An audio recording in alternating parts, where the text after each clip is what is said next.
ahora.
¿Qué aprendizajes nos ha dejado la pandemia y cuáles son las áreas de mejora identificadas en los sistemas de salud y de salud pública en la región?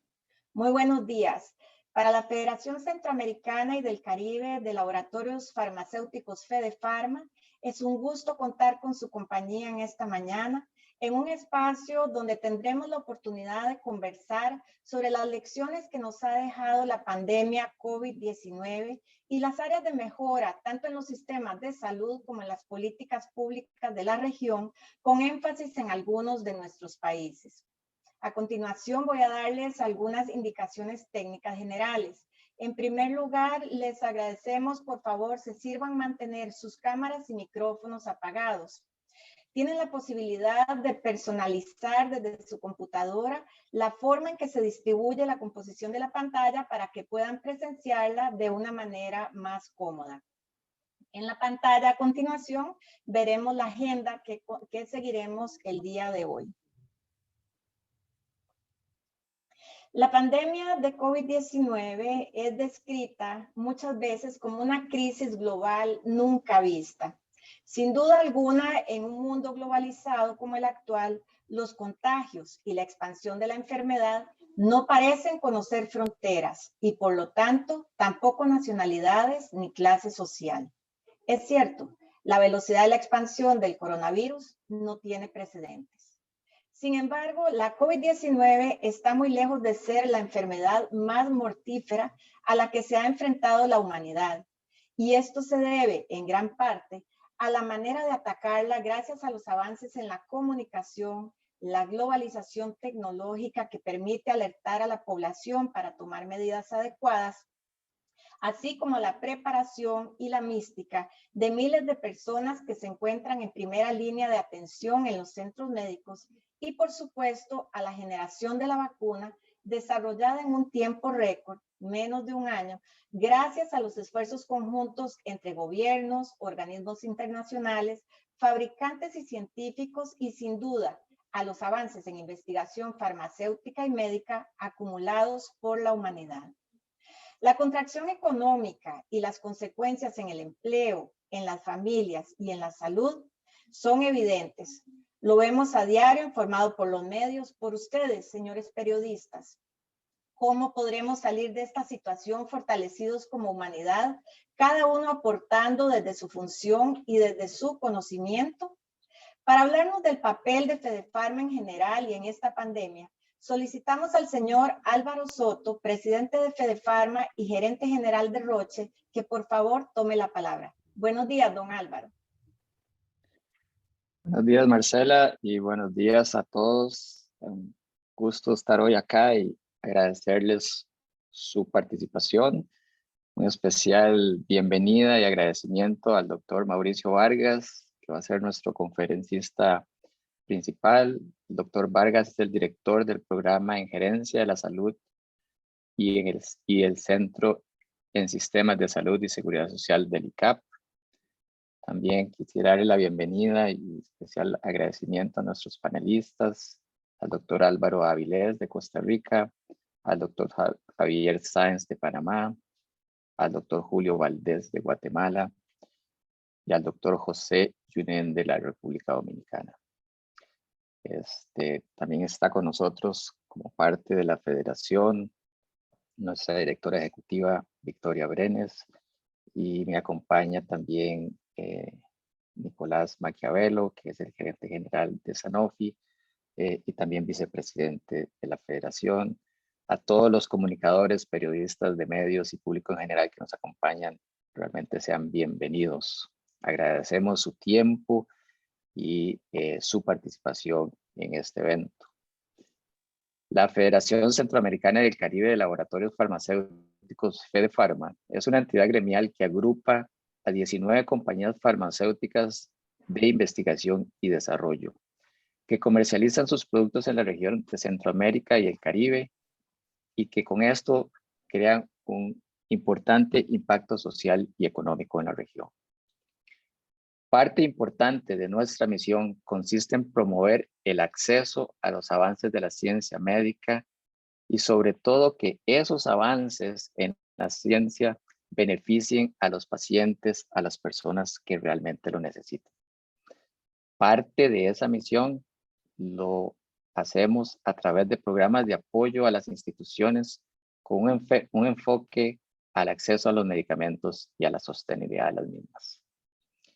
Trabajamos desde los años 70 de manera conjunta y transparente con gobiernos y autoridades de salud, entes reguladores, comunidad médica y científica, academia y asociaciones de pacientes para facilitar el acceso a la innovación, garantizar la calidad y seguridad y eficacia de los medicamentos consumidos por la población. Nos llena de satisfacción que laboratorios de prestigio mundial que forman parte de Fedefarma contribuyen hoy de forma directa al manejo y control de esta pandemia del COVID-19 a través del desarrollo en tiempo récord, diría yo, de vacunas, terapias y pruebas diagnósticas que han sido la base para la lucha contra esta situación. La pandemia también nos demuestra la importancia de invertir en ciencia, en investigación, en desarrollo, y también nos ha dejado una gran enseñanza de la importancia del trabajo en conjunto, de las alianzas entre los diferentes actores de la sociedad. También nos demuestra que es crucial tener sistemas de salud robustos, sólidos, y que también garanticemos la sostenibilidad de esos sistemas de salud. Sostenibilidad es un tema súper importante y para eso hemos desarrollado una hoja de ruta que busca fortalecer y apoyar a estos sistemas de salud. Esta hoja de ruta recomienda, entre otras cosas, la adopción de mecanismos o esquemas modernos de compra pública, mecanismos diferentes a las licitaciones que favorezcan el criterio de holístico y de valor hacia el paciente, la creación de marcos regulatorios y jurídicos que den el contexto apropiado para las alianzas público-privadas y la implementación de procesos objetivos y modernos basados en tecnología y datos para la toma de decisiones de una manera ética y responsable. De mi parte, nuevamente, muchísimas gracias por estar acá con nosotros, por su participación, por su interés de brindar a la población la información necesaria, fidedigna, no solo sobre esta crisis que estamos viendo, pero más importante aún, y que es el foco de nuestro evento el día de hoy, ¿qué hemos aprendido de esta pandemia y cómo esto nos debe ayudar a superar futuras situaciones, a hacer un mejor manejo de futuras situaciones como la que enfrentamos? Muchísimas gracias.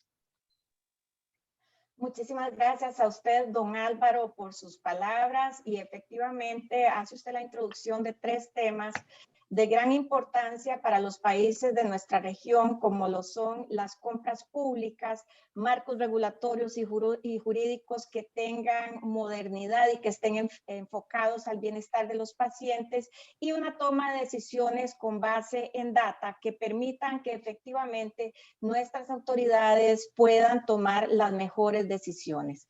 Desde ya les invitamos para que escriban sus consultas para el señor expositor y a los panelistas en el chat de este webinar.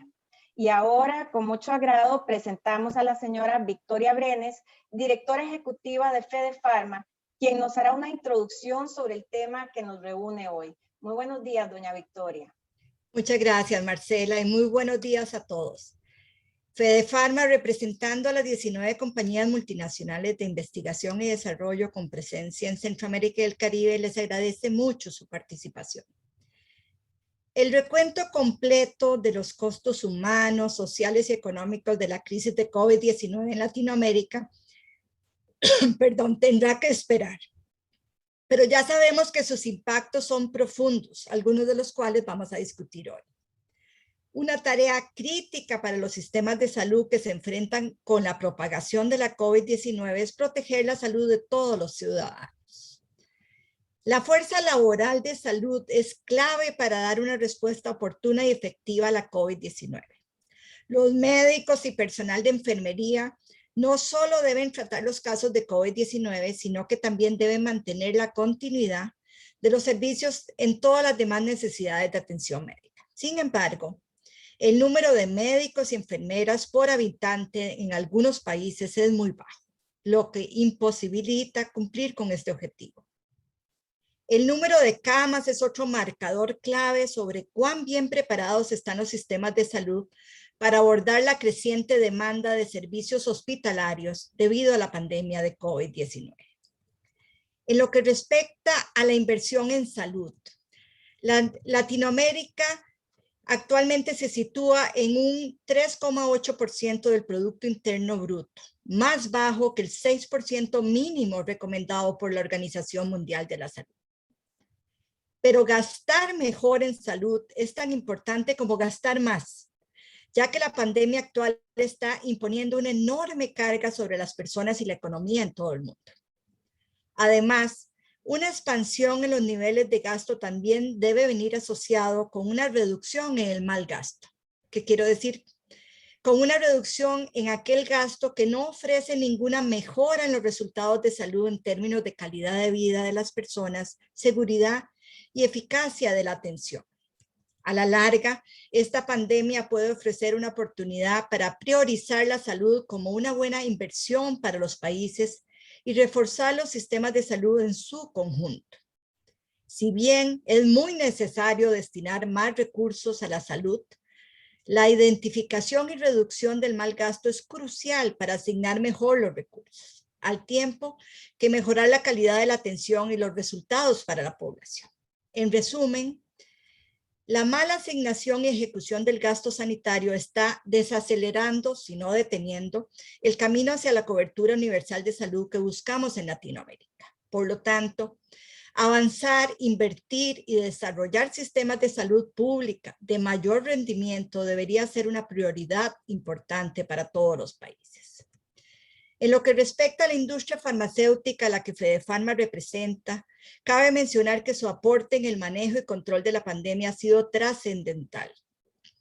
Las principales compañías farmacéuticas del mundo han reafirmado su compromiso y siguen uniendo fuerzas con el fin de garantizar la salud de toda la población. Este es un trabajo colectivo sin precedentes, en el que la industria evidencia su compromiso con su responsabilidad de movilizar su conocimiento, su experiencia y su capacidad para encontrar soluciones terapéuticas. La misión de todos es seguir trabajando en equipo para que, además de lograr de manera acelerada la disponibilidad de nuevas terapias contra la COVID-19, aceleremos el acceso equitativo y que en la lucha contra la COVID-19 nadie quede atrás. Muchísimas gracias.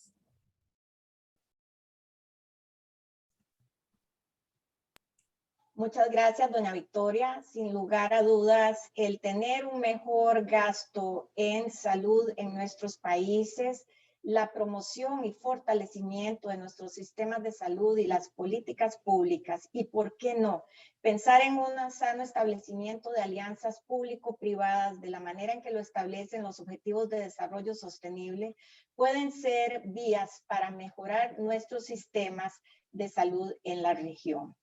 A continuación, les presento a nuestro expositor de fondo, con muchísimo gusto, de este webinar.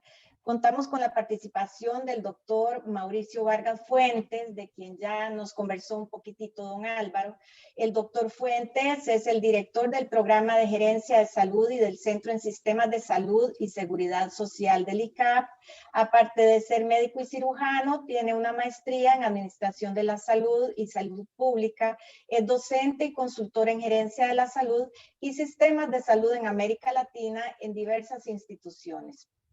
Uno de los cargos más importantes para Costa Rica que ha desempeñado el doctor Vargas ha sido su función como cogestor y dirección en el movimiento cooperativo en salud y la cogestoría de los equipos básicos de atención integral en salud de Costa Rica, los EBAIS.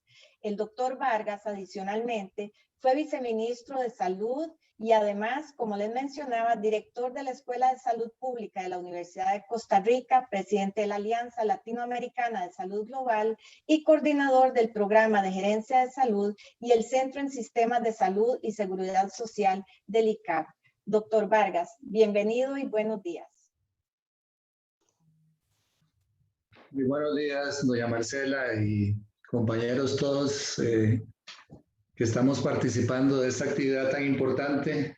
A los periodistas, pues bienvenidos. Nos parece que es realmente muy pertinente el esfuerzo que realiza Fedefarma para tratar de situar un tema que hoy es probablemente desde el punto de vista de la salud pública el tema más importante que estamos enfrentando, el reto más importante que estamos enfrentando. Pero que no solamente en sí misma implica todo un reto, vuelvo a insistir, para la salud pública de nuestros países, sino que finalmente nos está evidenciando que tenemos que abordar la problemática de una manera totalmente integral e integrada, porque no solamente es un tema de la pandemia en sí misma, sino finalmente los daños colaterales que provoca. Entonces, en ese marco voy a tratar de situar, digamos, desde el punto de vista de la salud pública y desde mi perspectiva, lo que considero son temas relevantes que nos ha dejado en términos de aprendizaje, que nos ha dejado y nos sigue dejando, porque creo que tiene que quedar claro también que nosotros hemos venido aprendiendo en el camino de cómo abordar el problema y seguimos aprendiendo. Yo creo que todavía el conocimiento no está totalmente abierto, por decirlo de alguna manera, en términos de este problema de salud pública, sino que estamos permanentemente aprendiendo y seguiremos aprendiendo. Entonces, quiero insistir en que lo que les voy a presentar aquí es desde una perspectiva de la salud pública y en ese marco también desde una perspectiva que consideramos desde nuestro punto de vista es importante resaltar. Entonces, empezaré con esto que me parece que es muy relevante, ¿verdad? Porque cuando uno no solamente lee, ¿verdad? Digamos en la prensa, hasta en artículos de opinión, cuando escucha lo que se dice en la prensa televisiva y radial, finalmente lo que uno extraña a veces es la solidez en el manejo de ciertos conceptos. Entonces me parece que es importante, digamos, partir de eso. Siguiente, por favor. Entonces, empecemos con recordar el concepto de salud, ¿verdad? Porque creo que para efectos del abordaje correcto de la pandemia, esto es algo que siempre debió haber sido norte, que siempre debe ser el norte como para poder abordar la problemática, vuelvo a insistir, de la manera más correcta posible. Esto no quiere decir que finalmente los esfuerzos que se han venido realizando no sean pertinentes, ¿verdad? Y convenientes, pero tiene que quedar claro que hay un esfuerzo que tiene que recordarse en términos conceptuales. Entonces, tal vez primero recordar el concepto de salud. Salud es un punto de encuentro. A ver, hay diferentes conceptos de salud. El mismo, digamos, que los países aceptan, todos los organismos de la OMS, todos los países que integran la OMS y los organismos de Naciones Unidas, que finalmente es una definición oficial para nuestros países, pero que finalmente hoy entendemos que es una definición que de una u otra manera ha venido quedando un tanto relegada porque no incorpora algunos, digamos, la evolución que se ha tenido y que se tiene del conocimiento. Entonces, digamos, esta es una definición que a mí me gusta, es de Julio Fren, un prestigioso salubrista mexicano que hoy es rector de la Universidad de la Florida. Salud es un punto de encuentro, ya que en ella, un punto de encuentro, me parece que es importante, digamos, tenerlo totalmente claro, un punto de encuentro, ya que en ella confluye lo biológico, lo social y lo ambiental, el individuo y la comunidad, la política social y la política económica.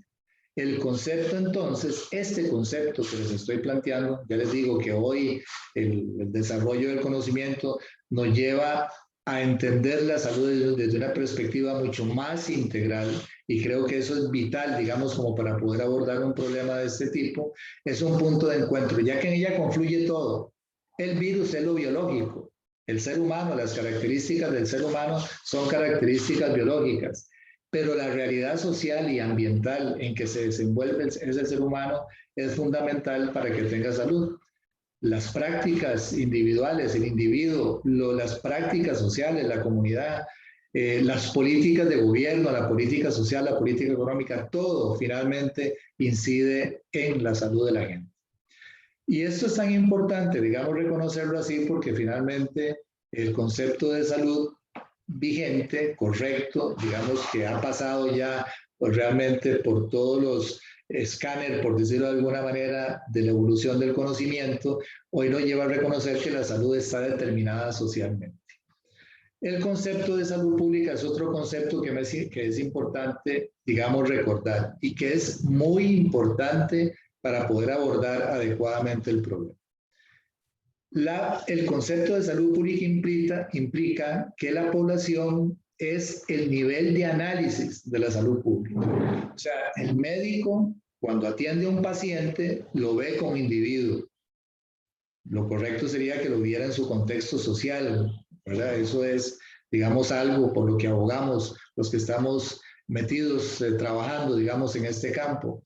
Pero lo importante es que ese médico, cuando ve individualmente, pongo el ejemplo del médico, podría poner cualquier otro profesional de la salud, ve al individuo, en su contexto sí, pero ve al individuo. Cuando ya abordamos la problemática de la salud pública, el nivel de análisis ya no es el individuo, es la población. Y esto implica que la persona, ese médico o cualquier otro profesional, tenga que tener otro tipo de conocimiento para poder abordar ese problema que ahora es de salud pública. Entonces, cuando hablamos de que la población es el nivel de análisis de la salud pública, estamos diciendo que ya con esto definimos el ámbito de acción, la población, pero además definimos que la salud pública no es una disciplina. Y esto forma parte de los errores que muchas veces, hasta en universidades las veo, y en, digamos, instituciones de enseñanza y de investigación. La salud pública es un campo de conocimiento, no es una disciplina. ¿Por qué es importante reconocer esto? Porque finalmente la salud pública entonces se nutre de la intervención de diferentes disciplinas. Quiere decir, como para ir concretando en relación con la pandemia, si la pandemia es un problema de salud pública, requiere de la intervención para poder abordarla correctamente de diversas disciplinas. No es un tema médico, de enfermeras, o de microbiólogos, o de farmacéuticos, no, es de todos, incluidas todas las ciencias sociales, que nos parece que es fundamental, digamos, comprender esto. Y lo otro es que el otro concepto que me parece que es fundamental para poder abordar correctamente el problema es recordar que la salud es un derecho humano fundamental. Y esto por lo que les voy a mencionar en un momento. La siguiente, por favor. En ese marco, si uno baja estos conceptos a la atención de la pandemia, entonces recordamos algunas cosas. Primero, la COVID-19 no es causada únicamente por un virus. Sí, es un virus, digamos, el que causa la enfermedad, el que penetra en nuestro organismo y nos causa el daño que nos causa. Pero aquí lo que tenemos que recordar es que finalmente el virus se inserta en una realidad social y económica de la población a la cual afecta.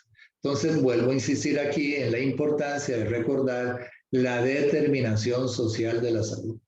El virus no es en sí mismo, digamos, a pesar de que no respeta ninguna característica social económica, ¿verdad? Y eso nos ha quedado claro, pero sí tenemos que recordar que finalmente la salud está determinada socialmente. La pandemia por COVID-19 es un problema de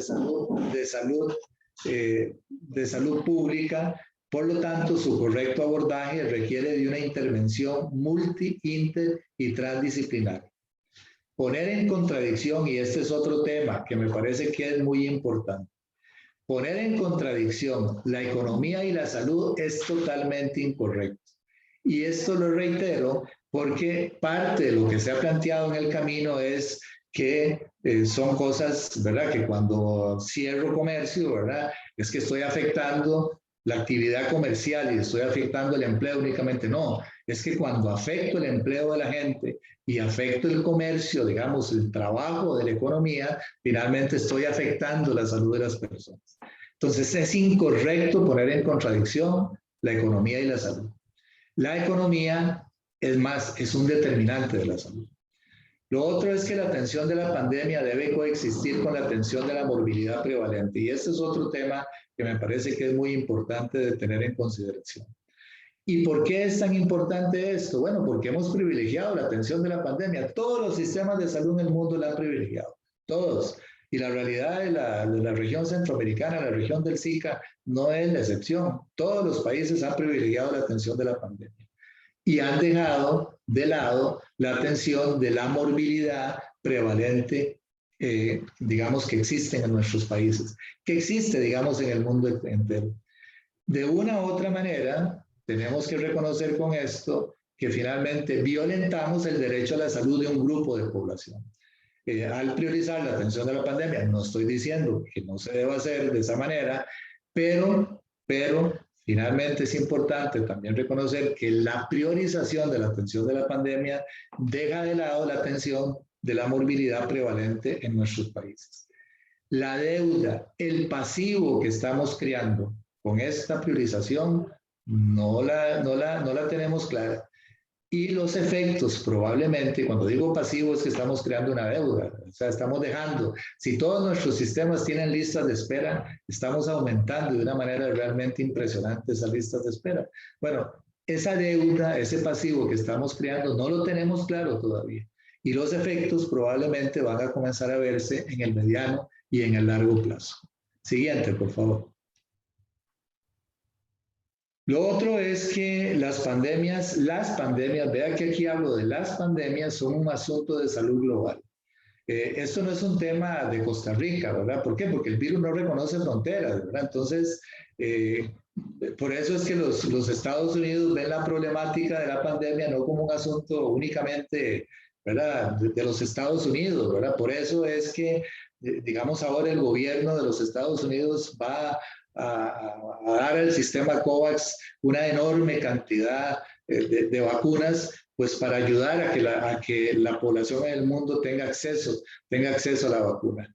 ¿Y por qué? Porque es que se reconoce que finalmente, mientras el mundo no esté vacunado o no esté protegido, no vamos a hablar de vacunado, protegido contra la enfermedad, a partir de la vacuna, lógicamente, esto finalmente sigue siendo un problema que nos puede afectar localmente. ¿Por qué? Porque el virus viaja. Así nos llegó a América Latina, así viajó de China a Nueva York y así viajó hacia todos los países de América Latina cuando llegó, viajó por avión.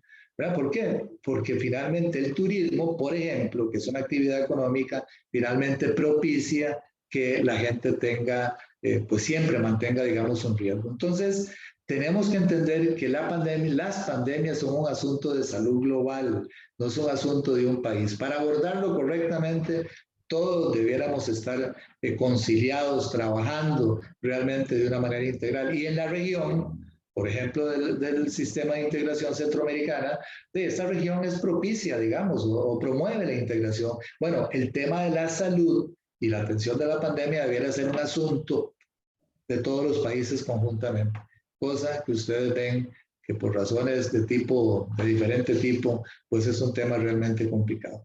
Pero es un asunto de salud global. La salud global es un nuevo enfoque de la salud que reconoce la progresiva influencia de factores de poder político y económico sobre la salud que afectan a los países globalmente y cuyo abordaje requiere de la cooperación de todos. Vuelvo a insistir en esto, ¿verdad? Es un problema global que nos afecta localmente, pero para poder controlarlo, para poder abordarlo correctamente, tiene que ser abordado globalmente. La siguiente, por favor.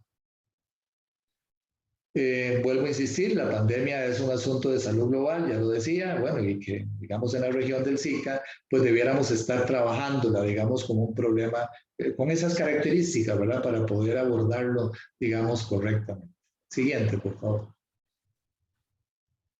El concepto de salud, y aquí para abordar un tema que nos parece que es muy importante, nos lleva a reconocer que el Estado debe asumir la responsabilidad de movilizar a todos los actores sociales. Si está determinada socialmente la salud, o sea, finalmente alguien tiene que conducir, dirigir las acciones que el Estado desarrolla en materia de salud pública. Alguien tiene que articular a los actores sociales, ponerlos a hablar, para decirlo de alguna manera, y esto es una responsabilidad del Estado. ¿Y quién debe asumir la responsabilidad? Es el rector, digamos, en materia de salud.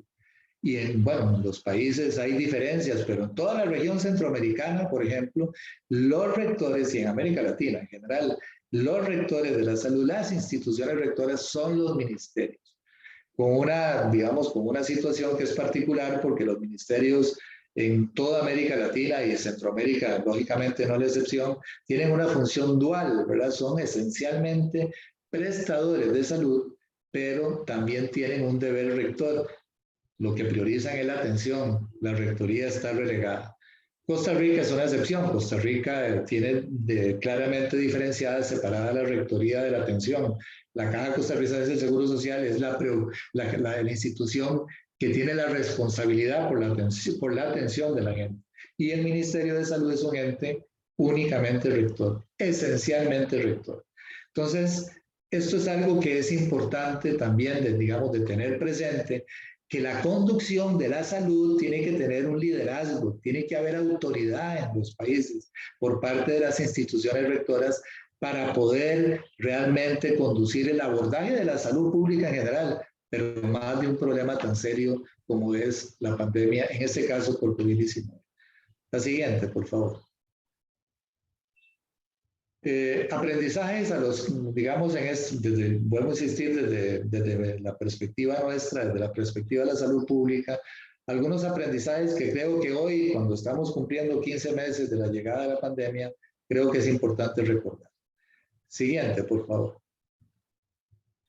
Primero, recordemos las funciones de los sistemas nacionales de salud, ¿verdad? Y esto es para mí la teoría, que no hay mejor práctica que una buena teoría, ¿verdad? Lógicamente hay que bajar la realidad.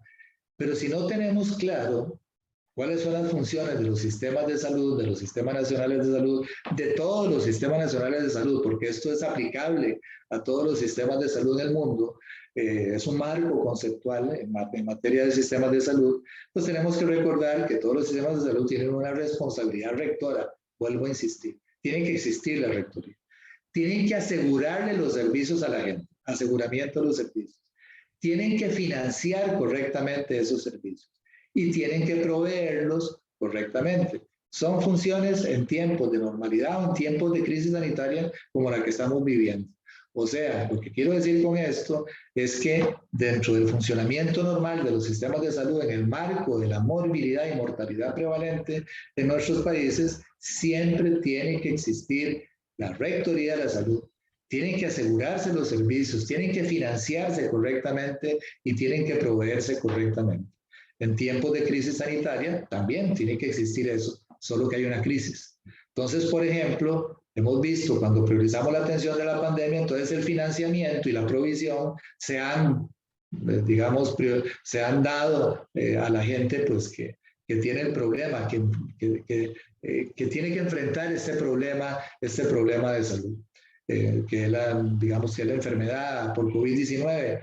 Pero el tema del financiamiento es un tema que tiene que estar permanentemente en la discusión digamos, de un correcto manejo de los sistemas de salud. Todos los temas estos que estoy planteando. Pero el tema del financiamiento es esencial. Tenemos que tener un correcto financiamiento. Ahora nuestros sistemas de salud se están viendo realmente muy afectados porque la atención de la pandemia ha implicado la priorización también de la asignación de recursos a la atención de la pandemia y hemos dejado descubiertos, hemos dejado desfinanciados también los otros problemas que tenemos que seguir abordando. Siguiente, por favor. Hoy sabemos que sabemos poco de la enfermedad y es que aquí, bueno, hay expertos que nos están acompañando en esta actividad tan importante, pero hoy sabemos que sabemos poco de la enfermedad. Cada día aprendemos de la enfermedad. Y esto es algo que yo creo que es importante para todos. Pero, y esto quiero recalcarlo para la prensa, me parece que es como muy importante, digamos, entenderlo, ¿verdad? Porque hoy es una situación, mañana es otra. Entonces, y lo otro que hemos visto es que todo el mundo sabe de la enfermedad, ¿verdad? Entonces notamos que hay gente que dice una cosa, hay gente que dice otra cosa, hay gente que reafirma cosas, pero de una manera Entonces, finalmente, estamos sintiendo, estamos percibiendo que no se está manejando, digamos, apropiadamente la información que la gente requiere para poder, digamos, abordar correctamente, para poder que se aborde correctamente este problema de salud pública. Hoy las decisiones deben ser mejor informadas. ¿Por qué? Porque ya aprendimos mucho, no todo, pero ya aprendimos cuál es el comportamiento de la enfermedad. Y tenemos que tener claro que no solamente este es un tema de comportamiento epidemiológico, no es un tema únicamente biológico. Recuerden la determinación social de la salud que les hablábamos anteriormente, sino hay que verlo desde la perspectiva integral, hay que tener en cuenta todos los determinantes. Y para ello, y dentro de ello hay un tema que me parece que es crucial, digamos, comprender, el comportamiento social. ¿Por qué la gente no se pone mascarilla o la usa inadecuadamente? ¿Por qué la gente sigue haciendo fiestas en todo el mundo, verdad? Ustedes ven que esto no es un tema de nuestra región, aquí en la región del SICA. ¿Por qué la gente lo hace?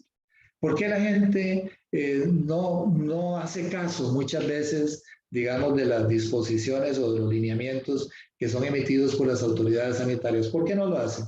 Bueno, en muchos casos, porque hay gente, la mayoría de la gente en Centroamérica, la población que trabaja informalmente en promedio es del 60%, hay diferencias, 65% por ahí, o sea, es una población que tiene que estar en la calle para poder sobrevivir. Entonces, esta es una realidad, ¿verdad? Digamos que tenemos que entender. Entonces, es un tema que a la hora de abordarlo tenemos que comprender para poder generar política pública correcta. Pero además tenemos que tener claro que la gente se comporta de una manera X porque así se generó ese comportamiento de una manera social. Socialmente se ha venido generando ese comportamiento.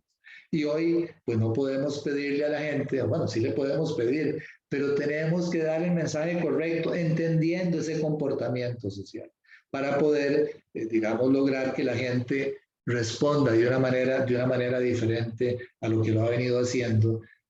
Bueno, a ver, digamos que en realidad la población se ha comportado en su mayoría bastante bien. Hay grupos que todavía no se comportan todo lo correcto que uno esperaría, ¿verdad? Pero bueno, ¿a qué se debe esto? Bueno, porque hay un comportamiento social construido socialmente. La siguiente, por favor. Entonces, vuelvo a insistir, no es un tema únicamente comportamiento epidemiológico, ¿verdad? Y en esto, pues yo quiero también como enfatizar, porque es algo que yo en lo personal percibo, le estamos echando la culpa a la gente, ¿verdad? De una manera permanente. Bueno, es culpa de la gente el que haya un alto nivel de contagio, haya un alto nivel de hospitalización, es culpa de la gente.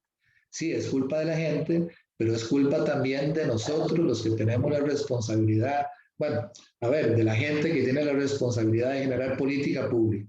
Porque si se comprende el comportamiento social, si se entiende el comportamiento social, pues la política pública debiera estar, digamos, definida en función de esa realidad, que es la realidad, esa es la que, digamos, la que tenemos. Y no debemos, me parece que no podemos olvidar esto. Y esto es un tema también entonces de mensaje, el mensaje correcto. Siguiente, por favor. Vuelvo a insistir, somos producto de una sociedad que condiciona nuestro comportamiento, ¿verdad? Aprendimos en familia, en la escuela, en el colegio, en la universidad, ya aprendimos y nos comportamos así, porque así hemos aprendido a comportarnos en sociedad. No es un asunto únicamente epidemiológico, y esto lo digo porque los encargados de tomar las decisiones, de generar política, no debieran ser únicamente epidemiólogos. Se requiere de economistas, de sociólogos, de politólogos, de enfermeras, enfermeros, de médicos, etcétera. Se requiere de un equipo multi, inter y que trabaje transdisciplinarmente para que se aborde, digamos correctamente el problema. Y esto es algo que me parece que es crucial también en términos de aprendizaje, ¿verdad? Pero también que el aprendizaje nos sirva para que de aquí en adelante pudiéramos dirigirlo de una manera diferente también. Siguiente, por favor. Las lecciones aprendidas deberán llevarnos, nos están llevando a un punto de encuentro, ¿verdad? Como les decía al principio, tenemos que recordar siempre la determinación social de la salud. Y en ese marco, sobre la base de lo que les he explicado en este momento, ya hoy el conocimiento nos lleva a que comprendamos que nos debemos estar moviendo ya reconociendo ese comportamiento social, debiéramos estarnos moviendo entre decisiones de restricción y decisiones de apertura. Decisiones de restricción y decisiones de apertura.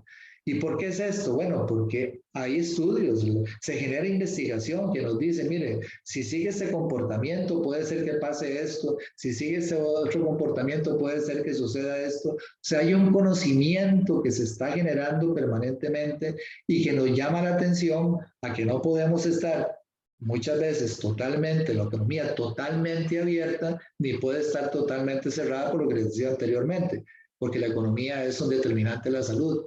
Entonces tenemos que, creo que parte del aprendizaje es que debemos estarnos moviendo. No hay puntos, no tenemos que esperar, digamos, que se presente una agudización del problema. Debiéramos estarnos moviendo, sustentado en investigación, vuelvo a insistir en esto, entre medidas de apertura, medidas de cierre, etcétera, de tal manera que podamos estar conciliando la realidad de la determinación social de la salud. Siguiente, por favor. Es necesario cambiar el mensaje, ¿verdad? Yo creo que esto es algo que me parece que es muy importante. Creo que ya no es simple y sencillamente el llamado a que la gente, por favor, deje de hacer tal cosa, sino tenemos que entender que la gente en la mente ha posicionado un concepto y ese concepto finalmente es muy difícil, digamos, de moverlo. Entonces tenemos que aprender cuál es el mensaje correcto, cómo se brinda el mensaje correcto. Me acuerdo, estando en el Ministerio de Salud aquí en Costa Rica, pues trabajamos la idea de la mercadotecnia de la salud. ¿Por qué? Bueno, porque era una función rectora. Bueno, sigue siendo, pero ya no, digamos, concretada como uno esperaría que fuera concretada. Pero la mercadotecnia de la salud es esencial, digamos, comprenderla, porque es el trabajo del valor de la salud, es el trabajo de un mensaje correcto. Bueno, lo dejamos de lado, pero todos los países debieran estar trabajando todo este tema para poder brindar el mensaje correcto, porque esta no es ni la primera ni la última pandemia que hemos vivido ni que vamos a vivir. Entonces creo que esto es muy importante para poder abordar correctamente la realidad del comportamiento social. La siguiente, por favor. Es claro que no estábamos preparados y que no estamos preparados para futuras pandemias. Debemos desarrollar capacidades de los funcionarios que dirigen nuestro sistema de salud. Y esto me parece que es muy, muy importante. Y las capacidades no solamente para abordar el reto de la enfermedad en sí misma, sino para poder ser capaces de dirigir, de conducir, de adaptar, digamos, correctamente nuestros sistemas de salud para generar sistemas de salud realmente robustos. El tema de la rectoría presente, el tema de adecuado financiamiento presente.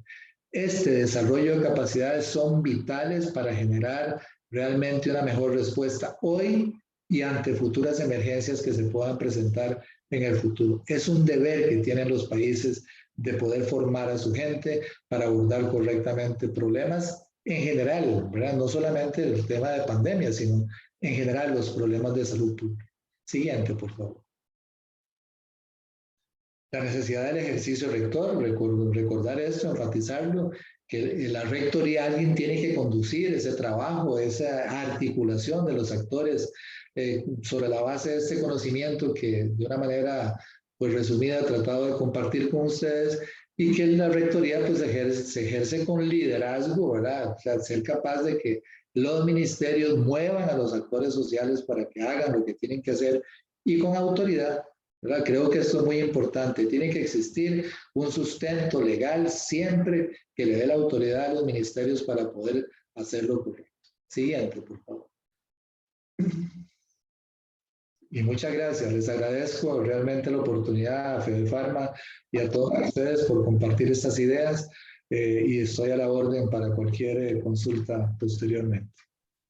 Muchísimas gracias al doctor Mauricio Vargas Fuentes, coordinador de la Gerencia de la Salud del ICAP, por estos aportes brindados en torno al abordaje de los aprendizajes de la pandemia desde la óptica de los conceptos de salud y salud pública dentro del contexto de los derechos humanos y como elementos que deben ser tratados de manera integral, de forma multidisciplinaria y multisectorial dentro de los sistemas de salud pública y como un asunto de salud global.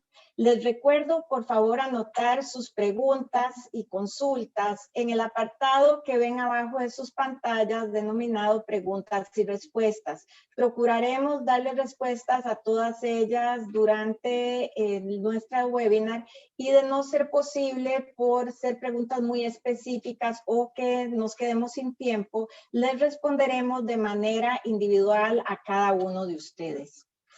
A continuación, tendremos la participación de nuestros panelistas que responderán a una serie de preguntas relacionadas con el tema que nos ocupa sobre qué aprendizajes nos ha dejado la pandemia y cuáles son las áreas de mejora identificadas en los sistemas de salud y de salud pública de la región. Contamos con la participación de connotados especialistas en el tema, los doctores Álvaro Avilés de Costa Rica, Javier Sáez de Panamá, Julio Valdés de Guatemala y mediante videos del doctor José Yunen de la República Dominicana, quien se excusa de no poder participar de manera presencial en esta oportunidad por haber sido convocado a una reunión de urgencia por parte de la Presidencia de la República. Voy a hacerles una presentación rápida de cada uno de nuestros participantes para que tengan un conocimiento general de ellos.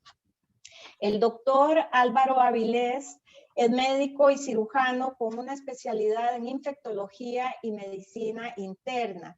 Es el jefe del Servicio de Infectología del Hospital México de la Caja Costarricense de Seguro Social en Costa Rica. Tiene mucha experiencia como profesor en distintas carreras de los temas de la salud, como pueden verlo ahí.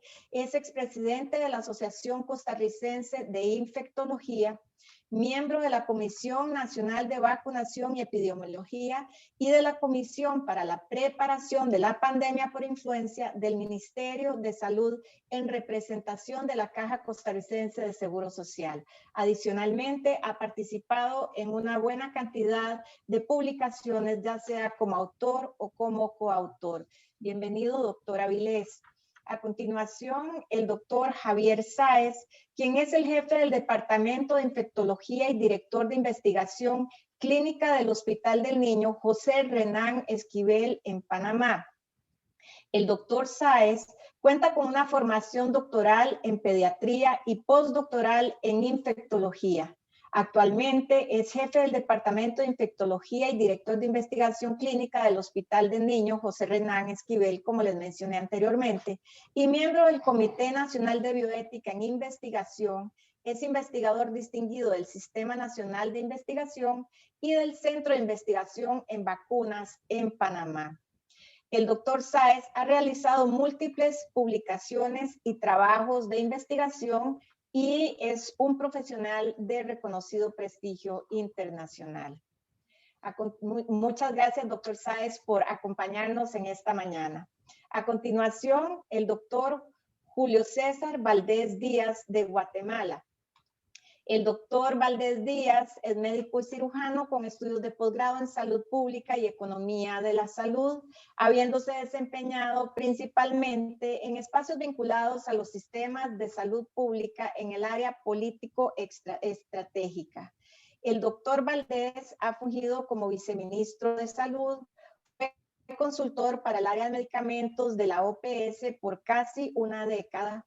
Ha sido secretario ejecutivo del Consejo de Ministros de Salud de Centroamérica y actualmente es consejero técnico del Instituto Guatemalteco de Seguridad Social.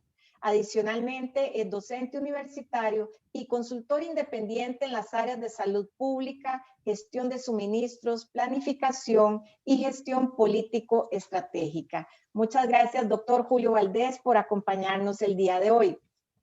Y finalmente, el doctor José Yunen de la República Dominicana es doctor en medicina de la Universidad Central del Caribe en Puerto Rico, tiene una licenciatura en biología y una maestría en fisiología y biofísica, así como una maestría en administración de negocios.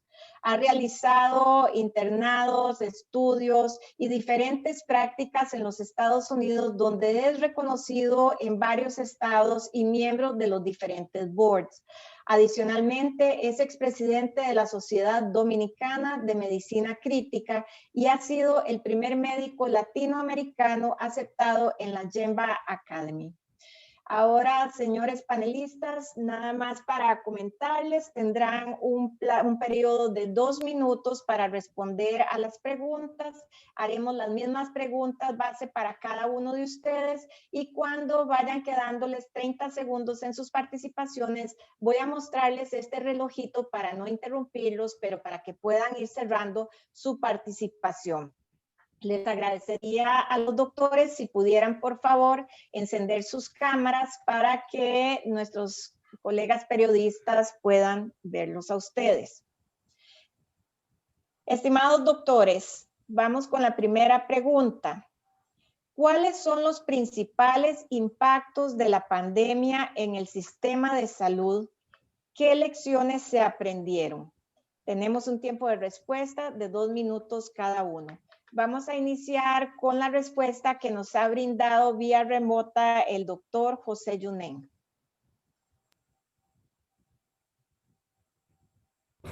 No me deja de sorprender el tiempo récord que hicimos la vacuna, aunque eran ya lecciones aprendidas de otras pandemias, como el 2003, el 2009, el 2012.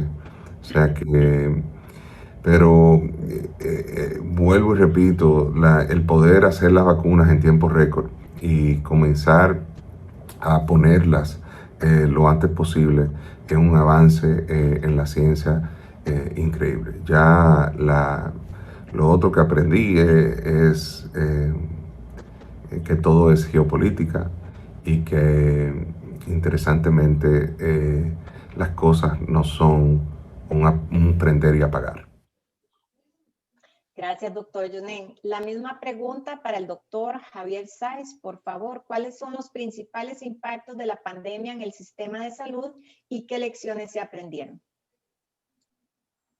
Bueno, muchas gracias. Yo lo que diría es que el principal impacto y a la vez legado que pueda tener la pandemia es realmente darnos cuenta de la enorme inequidad social, educativa y económica de nuestros países de la región.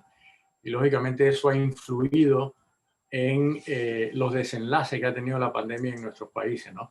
Así que el impacto de la pandemia en términos sociales, en términos de salud, en términos económicos, educativos, de salud mental, lógicamente pues han influido tremendamente en lo que hemos vivido, ¿no?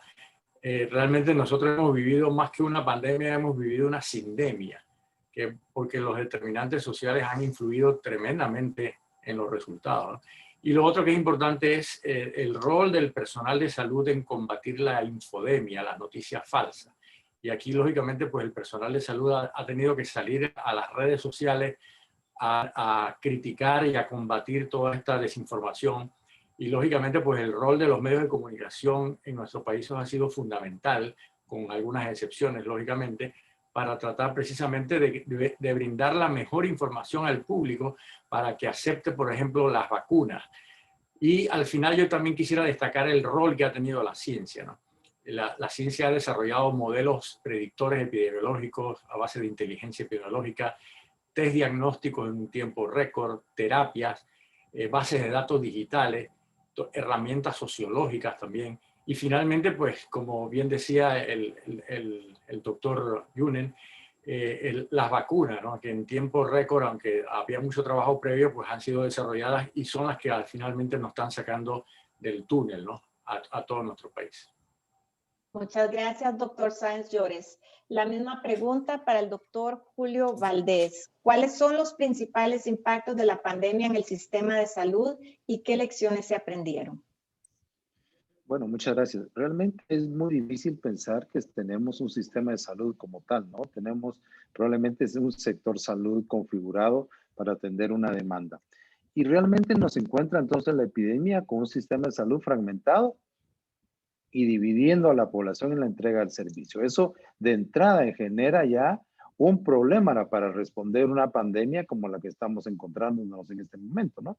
Y con un enfoque más biomédico en el tema de salud. Un enfoque biomédico que había relegado siempre el tema de la prevención y la promoción, pero quizás es una de las grandes lecciones de la pandemia, ¿no? Cómo tenemos que generar condiciones para prevenir y para promover la salud como tal. Y significó, por supuesto, la importancia de fortalecer la capacidad de respuesta, aunque sea desde lo biomédico. Eso abrió la posibilidad de ya no relegar a un segundo plano el sector salud y particularmente el sector estatal. Eso significó también, por un lado, como una lección aprendida, encontrarnos justamente con epidemiología, una disciplina que en el marco de la salud pública tenía un quehacer, pero no tan relevante como hoy nos encontramos en la pandemia. Es importancia la epidemiología y su socia natural, la gestión del conocimiento, ese hecho de tener datos, de tener información para generar justamente una proyección para saber en qué situación estaba la pandemia. Esto implicó también entender que, y ya lo decía el doctor Vargas magistralmente, esto no es un tema de salud, ese es un tema que atañe a todos los sectores. ¿Sí? Esa determinación social de la salud que nos está obligando a la necesaria intersectorialidad, al abordaje desde la perspectiva más allá de salud de la pandemia. Y por último, cómo entender que la pandemia sí es importante, pero que también son importantes los otros programas, las otras áreas programáticas o los otros procesos que dentro del marco de la salud también hay que desarrollar. Muchas gracias, doctor Valdés. Cerramos este primer segmento con la participación del doctor Álvaro Avilés, conociendo de parte de él cuáles son los principales impactos de la pandemia en el sistema de salud y qué lecciones se aprendieron. Doctor Avilés. Muchas gracias. Buenos días. Es muy interesante cómo todas las personas vemos lo mismo con diferentes perspectivas, pero lo más lindo, lo más rico es que cada día todas las personas nos enseñan algo de lo que poder aprender. Yo quisiera hacer mi contribución en el sentido de impactos muy puntuales que han afectado el sistema de atención de salud, sin desconsiderar lo que nos ha indicado muy acertadamente el doctor Vargas y rescatando lo que han dicho los compañeros, los panelistas predecesores. Yo identifico 5 impactos fundamentales. Salud física, pues es muy obvio en el lado de los enfermos, pero en el personal de salud ha tenido un impacto impresionante en lo que es cansancio y fatiga, y esto va de la mano con salud mental, porque se asocia a depresión, se asocia a ansiedad, estamos empezando a ver casos de estrés postraumático y temores. Todo esto está a la orden del día y condiciona en una forma significativa la respuesta que se puede dar. Un tercer impacto es claramente, y en concordancia con lo expuesto por el doctor Vargas, es que siendo la salud un fenómeno global, la economía se impactó porque estábamos en una posición, en una mala posición. Entonces hemos tenido que aprender que los recursos deben redirigirse de los existentes para poder garantizar una atención adecuada y sobre todo porque hay que replantear las prioridades. Nuestras camas hospitalarias, como cuarto punto, demostramos que están sobrepasadas en capacidad y no es el espacio físico, es el espacio de funcionamiento logístico que representa el personal de enfermería, el personal auxiliar, el personal médico y toda la tecnología de vigilancia y monitoreo que esto conlleva. Y nos está indicando una clara necesidad para aumentar la capacidad de atención en la región que ya está empobrecida y con limitaciones muy graves en sus condiciones en general, educativas, socioeconómicas, culturales, y pues vienen que mal ahora ambientales con todo lo que se ha venido a nivel climático. Y va de la mano con el manejo de los insumos y la distribución de los mismos. Y como un punto quinto, la comunicación que ya he mencionado anteriormente, que ha sido claramente defectuosa y ha sido confusa, sobre todo porque a nivel social ha habido una necesidad de ser partícipes en este proceso y la gente se siente muy satisfecha de poder decir yo contribuí en el manejo de la pandemia. Pues estamos claramente viendo que, como se ha mencionado, la infodemia establece un elemento adverso que es parte de la responsabilidad social y colectiva que cada uno de nosotros debe contribuir a manejar. De modo tal que la salud no se convierte en la atención concreta de una persona con dificultad para respirar, sino que, bien nos decía el doctor Vargas, nos obliga a replantearnos, salir de los márgenes conocidos, abandonar esa zona de confort y enseñar a los demás lo que hemos podido aprender nosotros. Finalmente, ya con el tiempo en contra, ¿qué hemos aprendido? Que todavía nos falta mucho para aprender. Gracias. Muchísimas gracias, doctores, por su participación. Sin lugar a dudas, el poder hacer frente a situaciones como la que nos ocupa en este momento requiere de la participación multisectorial, de una concientización social y de datos claros e información y comunicación eficaces para que la población pueda manejar de manera efectiva la situación que atravesamos. Y de mano con esta pregunta que acabo de hacerles, pasamos a la segunda que está muy relacionada y es, ¿estamos realmente preparados para futuras pandemias? ¿Por qué? Volvemos a tener el mismo orden de participación. Iniciamos con el doctor José Yunen. Bueno, yo soy de los que tratan de ver el vaso medio lleno y no medio vacío. Hemos progresado mucho en la forma sistemática en la que desarrollamos protocolos. Suponer lo que siempre sabemos, el prueba y error, el método científico en su máxima expresión. Creo que las líneas de decisiones basadas en la evidencia y en el uso de la experiencia y hasta la improvisación clínica se encontraron en un duelo ahí. Desde mi punto de vista muy personal, creo en un momento de pandemia donde las vidas de las personas están en juego. Existe la posibilidad de ser un poco más flexible en la hora de probar métodos, estudios y redireccionar medicamentos. No porque X o Y institución o personalidad diga que algo es de tal forma, sea palabra santa. en una pandemia con un enemigo silente, callado, transparente, tenemos que ser sumamente suficiente humilde para tomar la mejor decisión que convenga para nuestros pacientes sin que ellos tengan ningún daño. Pues de manera general entiendo que sí estamos preparados para nuevas pandemias y quizás si nos ponemos creativos hasta para guerras biológicas. Lo que sí tenemos que, así como teníamos que planear cosas anteriormente como la trazabilidad, debemos tener todo hecho como A, B y C y todas las demás letras del alfabeto de qué vamos a hacer antes de, no durante de.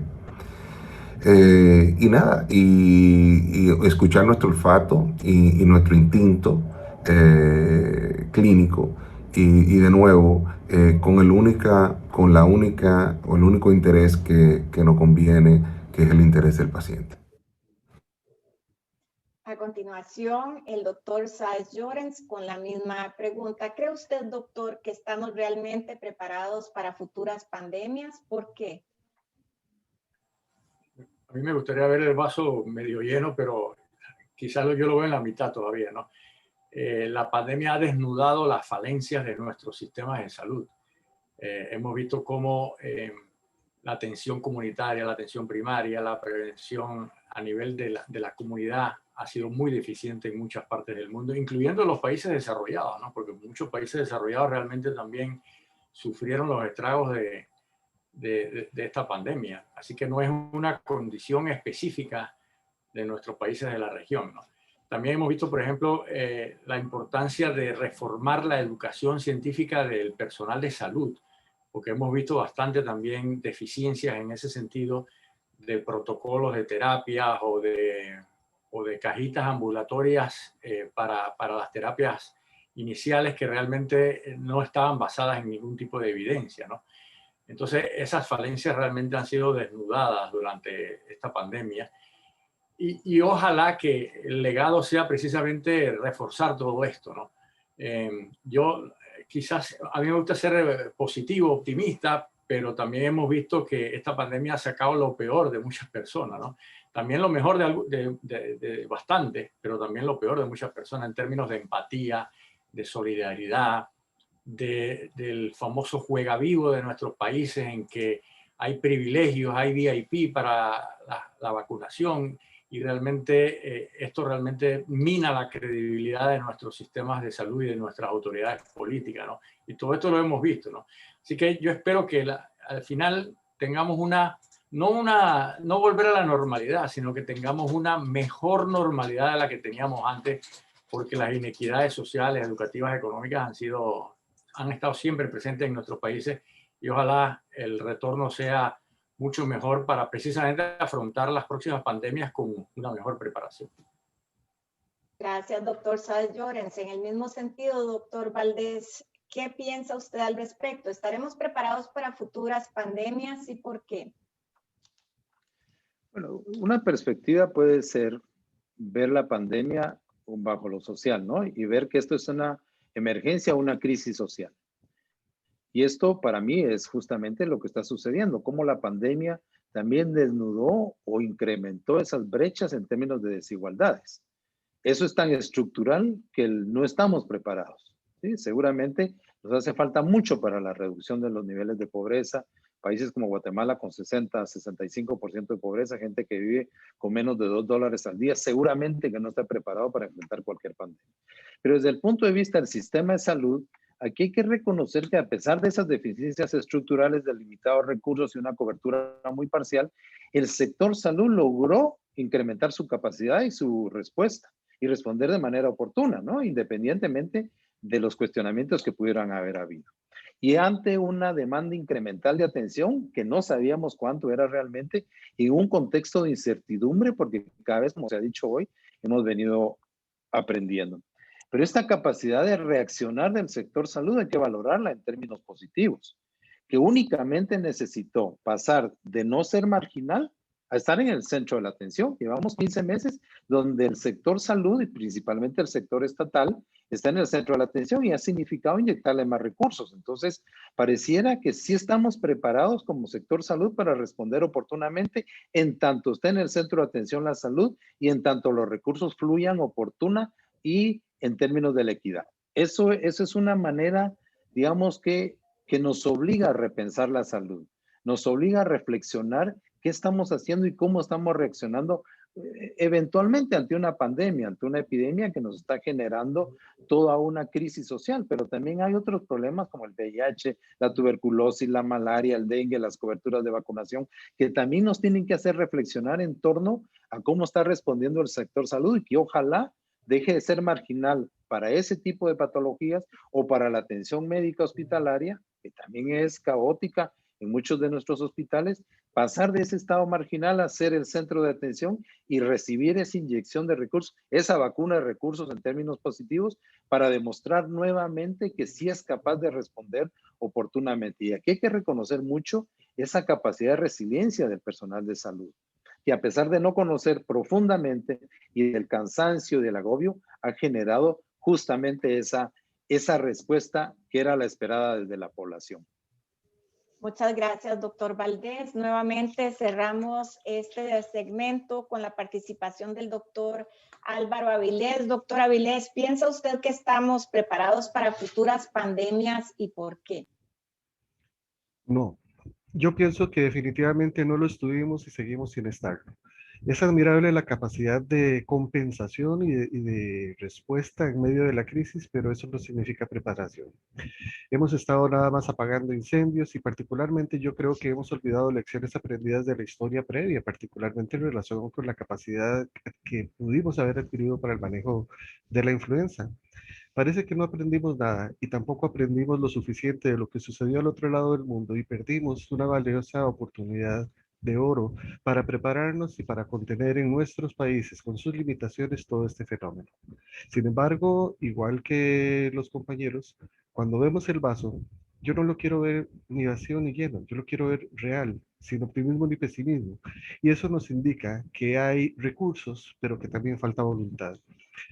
Hay oportunidades de corregir y de prepararnos para lo que venga, porque en relación con la preparación y la atención de cualquier tipo de tragedia masiva, sea natural, biológica o provocada por el ser humano, deben destacarse varios puntos que hay que reprender y procurar para no volver a cometer los mismos errores.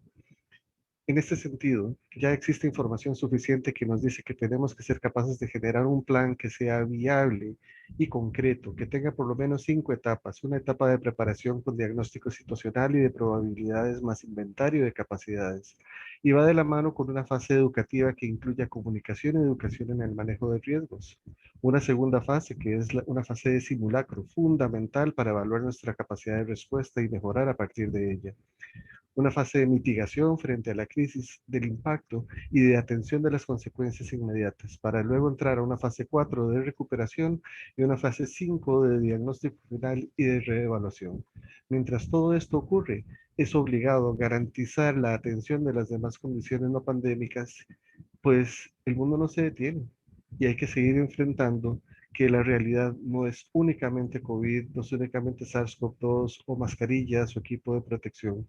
El protagonismo que ha adquirido el sistema de salud en todo el mundo, no solo en nuestra región, ha sido obligado.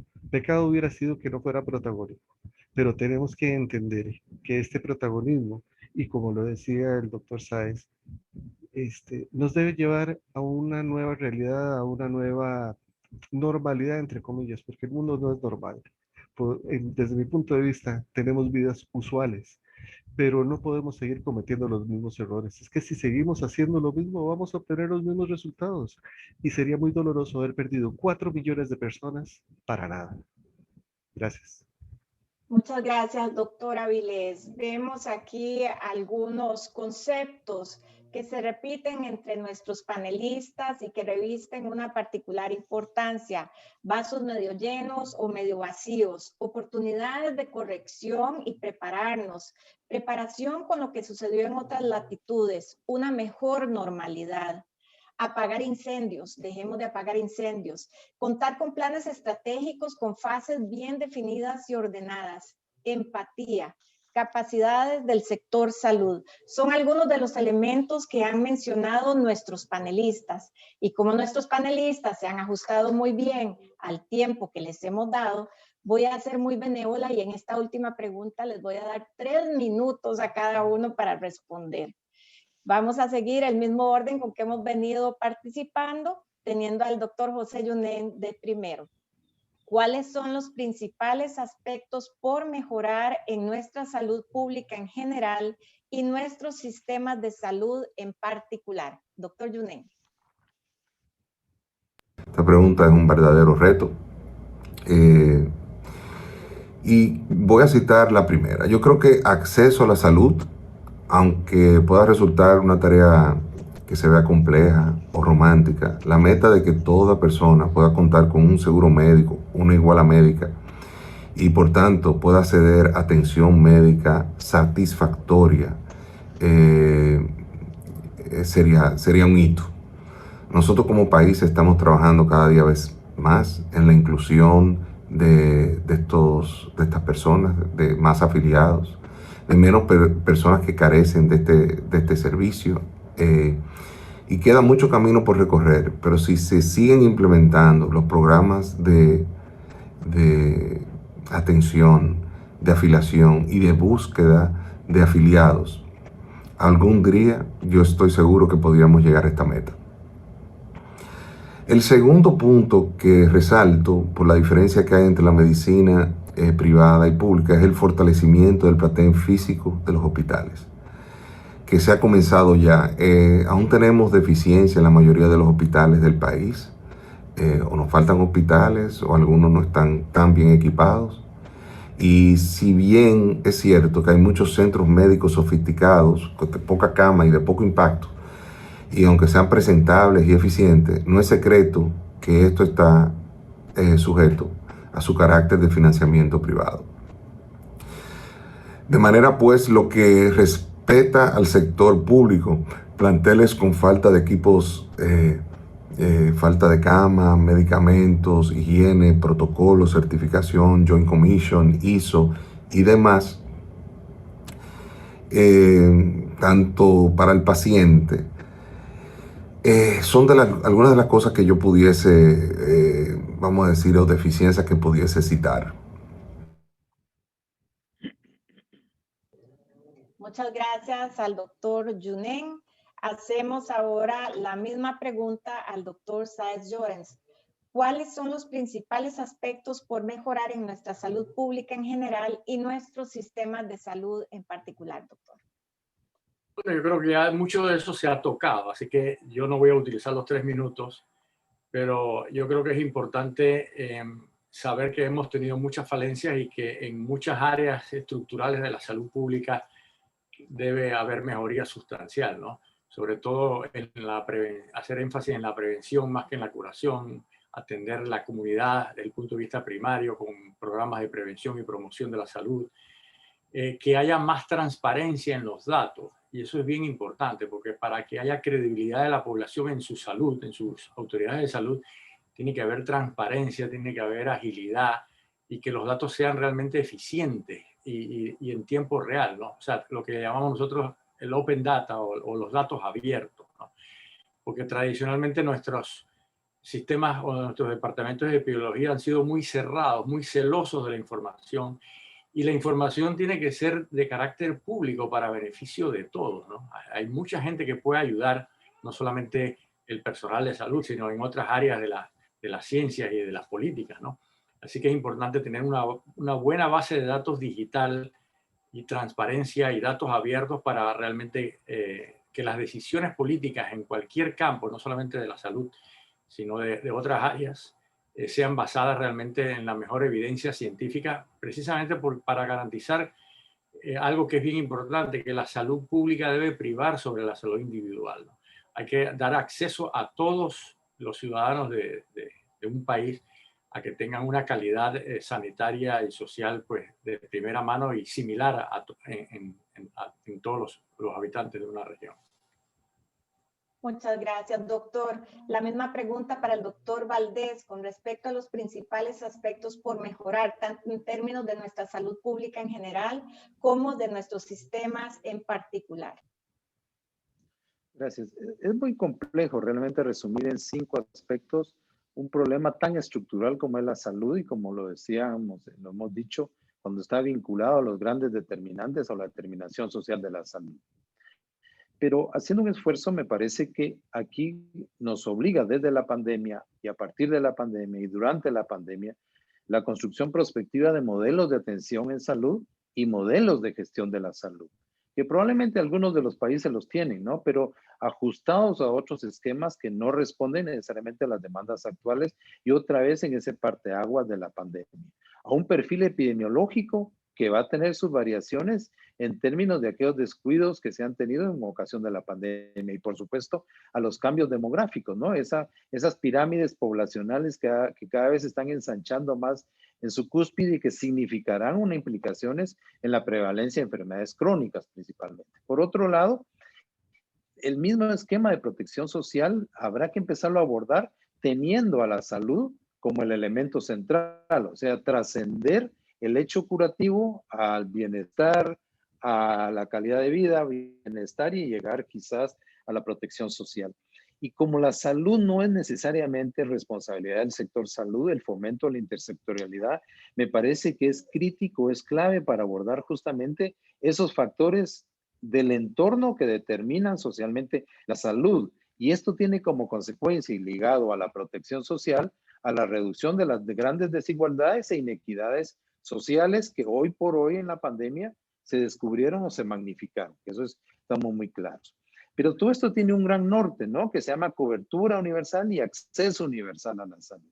Claro, con un sistema fragmentado, como que se empieza a poner cuesta arriba pensar en esto, pero esto significa, por lo menos desde el sector estatal, empezar a pensar en redes integradas de salud, esos niveles, eso multinivel de la atención para generar justamente el acercamiento de los servicios a la población. O sea, hay algunas normalidades que tenemos que ir rompiendo y que la pandemia otra vez nos las desnudó, esa concentración de los servicios de salud en las áreas muy metropolitanas, en los lugares mucho más poblados, generando otra vez desde el sector salud elementos de inequidad. Y por último, la financiación apropiada y oportuna desde el sector público, pero por supuesto con un marco de plena transparencia. Esto significa financiación pensando otra vez en que la salud se construye socialmente, pero se construye socialmente sí y solo sí hay esquemas de transparencia como tal. Muchas gracias, doctor Valdés. Y finalmente, para cerrar nuestro segmento, el doctor Álvaro Avilés, ¿cuáles son aquellos aspectos que usted considera, doctor, que son necesarios para mejorar nuestro sistema nuestra salud pública y nuestros sistemas de salud en general? La pregunta es difícil, es compleja, pero lo más difícil es ser el último en responder cuando mis compañeros han hecho gala de respuestas que me robaron. Entonces, yo voy a tratar de aportar algo quizás un poquito diferente. No quisiera repetir, recurrir, porque los compañeros han hecho gala, como digo, han respondido de una manera muy linda, muy elegante. Incluso les confieso que envidiable. La capacidad de ellos para expresarse debería rescatarse y si me lo permiten a los compañeros de la prensa que están participando de este webinar, quisiera pedirles que rescataran el valor de las respuestas de ellos. Pero yo quiero trascender un poquito más. Yo quiero pedirles, y con el permiso y el perdón del doctor Vargas, pedirles que entiendan que la salud no tiene fronteras. Las enfermedades no necesitan pasaporte. El enemigo es el virus. No somos las personas, no son necesariamente las divisiones sociales.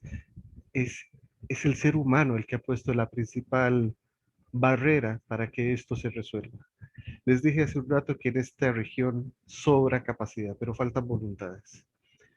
El sistema de salud costarricense es, para mi fortuna, es lo que es.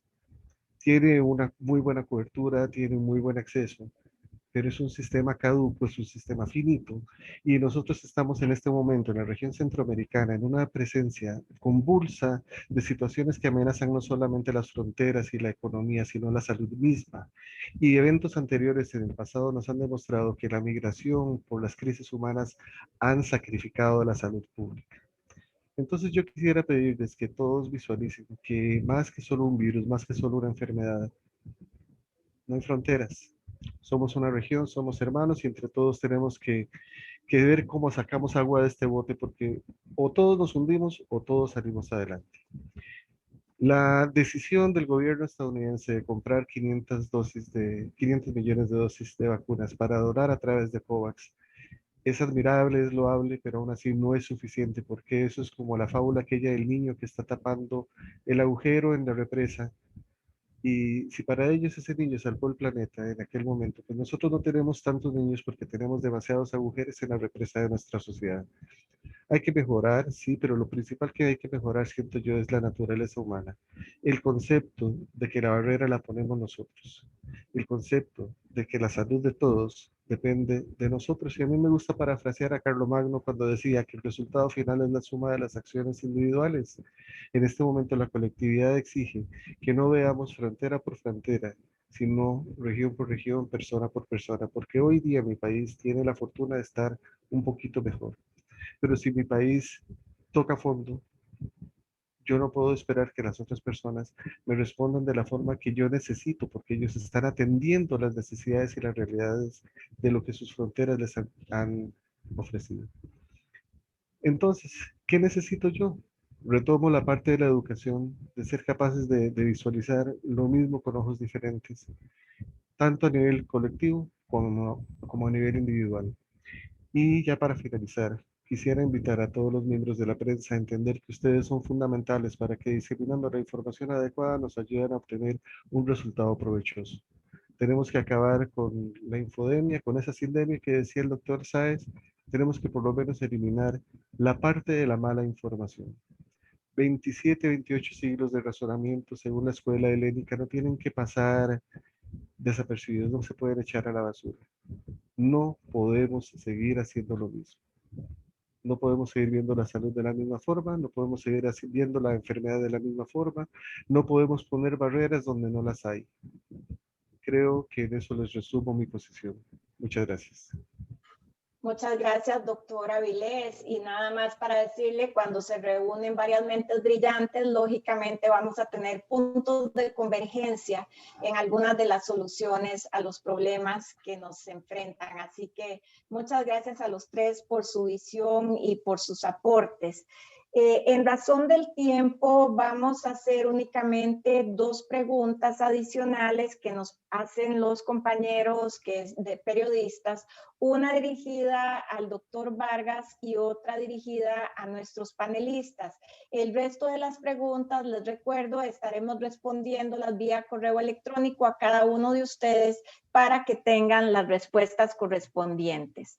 La pregunta para el doctor Vargas es la siguiente. ¿Cuál es el balance regional de la vacunación, doctor?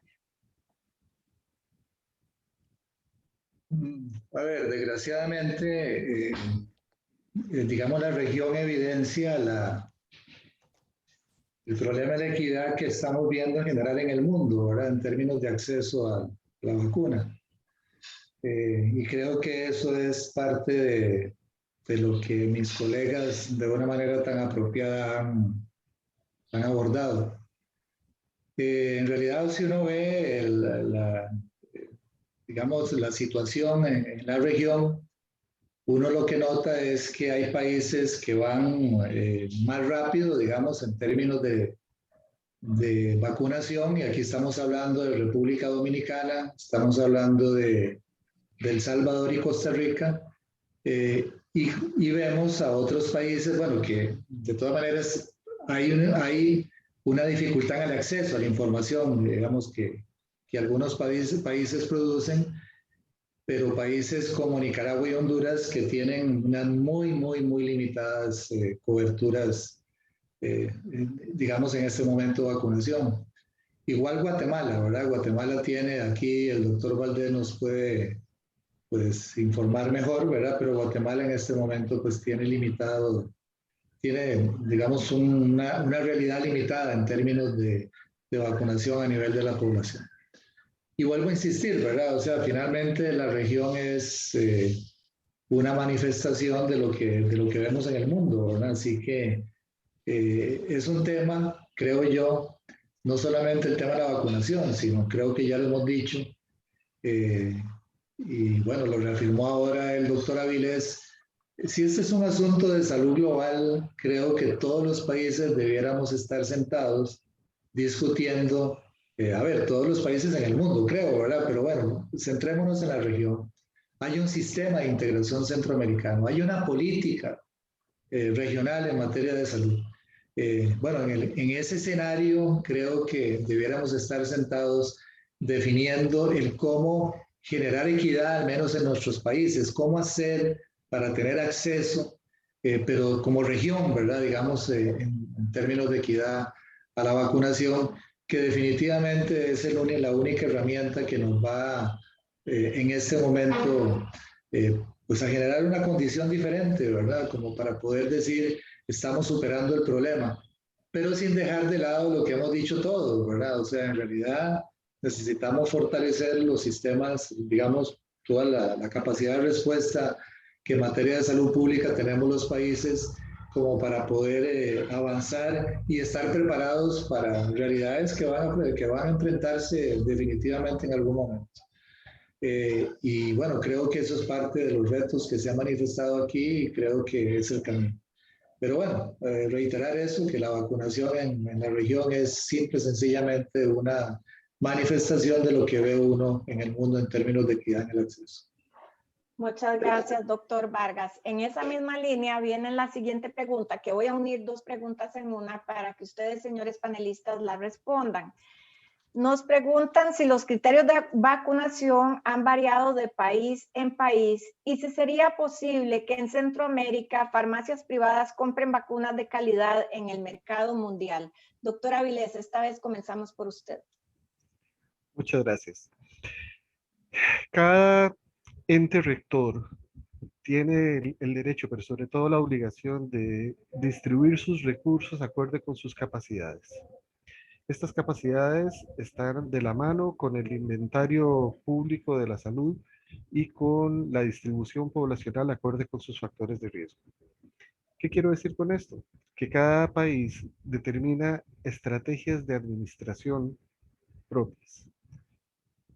No necesariamente son mejores o peores, sino que tienen que responder a la realidad del gobierno local y sus subgobiernos regionales para satisfacer la demanda de la población a la cual están sirviendo. En relación con el tipo de vacunas, hay que mencionar un concepto interesante de lo que es política de control de calidad. Todo tiene calidad, lo que pasa es que no todo tiene los mismos niveles de calidad.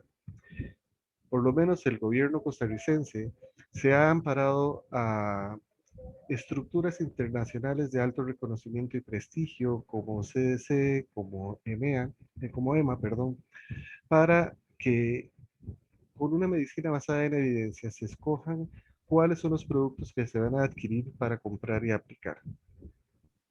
Hay otros productos que por razones, de nuevo, recordando lo ya reiterado, por razones de política y de manifestaciones globales, de repercusión individual, pero de manifestación colectiva. Tenemos que el Instituto Gamaleya o el Instituto Chino de Sinovac y de Sinopharm tienen productos muy interesantes, pero cuya falta de información liberada a la comunidad científica han limitado el consejo o la aprobación libre de este tipo de productos. Sin embargo, ustedes ven que hay países latinoamericanos que han apostado por estos productos independientemente de sus posiciones ideológicas y se está trabajando. ¿Por qué menciono esto? Porque mucha gente pregunta, ¿cuál es la mejor vacuna?